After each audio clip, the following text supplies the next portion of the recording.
waktunya kita persilakan kepada Pak Gunawan juga. Imperialisme.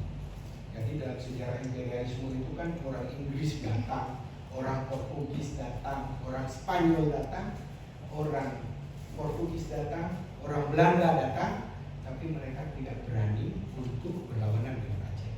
Karena Aceh waktu itu adalah salah satu super power yang ada di Asia Tenggara. Orang Jawa dikelilingi daerah, kemudian bahasa Indonesia, sistem desa yang sudah ada di daerah-daerah yang berbeda itu disatukan menjadi lurah dan segala macam. Tiba-tiba kita di kampung ada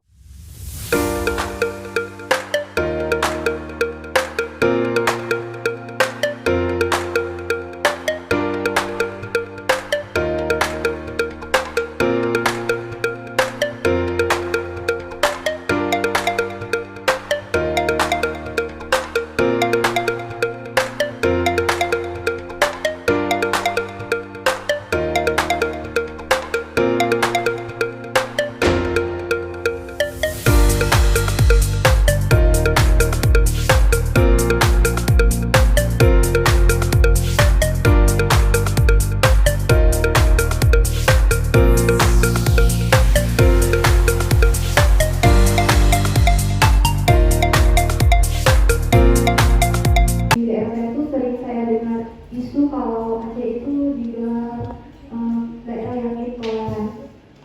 Apa sih maksudnya? Kenapa Aceh itu bisa disebut intoleran itu?